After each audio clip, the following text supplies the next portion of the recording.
આજ તો રાસ ઘરે ખાવા આવ્યા અને મારે તો હથવારો થઈ ગયો. મમતા મને રોજ એક હેલ પાણી ભરી દે. ઈ એમ કહે કે વજન ન ઉસકાવાય. ઘણા મને કમેન્ટ કરતા હતા કયું તેલ યુઝ કરો છો? મેં પહેલા પણ વિડીયોમાં કીધું હતું કે હું પ્રોસ્કીરનું અલ્ટિમેટ હેર ઓઇલ યુઝ કરું છું. આ એકદમ લાઇટ, નોન સ્ટિકી, હલકું, ઊંઘ આવે એવું સુગંધવાળું છે. આનાથી હેર ગ્રોથ વધે અને ખરતા વાળ એક ઝાટકે બંધ.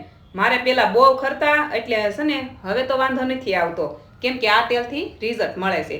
અને આ આટલા કંટોલા છે એમાં મમતાએ મને એમ કીધું થોડુંક શાક મને આપજો. આમાં મારે શું દેવું? હારા પાણીએ ધોયા અને આને ફોલવામાં 1 કલાક થઈ. મકાઈનો પછી વારો છે, પેલા શાક બનાવવાનું છે. ત્યાં રાજ આવ્યા, બધાયનો વારો પછી લેજે, પેલા તું સમોસા ખાઈ લે. પછી મેં ધાણા કટિંગ કર્યા અને માર્યો કંટોલાનો વઘાર. પણ તમારે પ્રોસ્કીરનું અલ્ટિમેટ તેલ મગાવવાનું હોય ને તો કમેન્ટમાં કંટોલા લખી દો. Like, share, subscribe.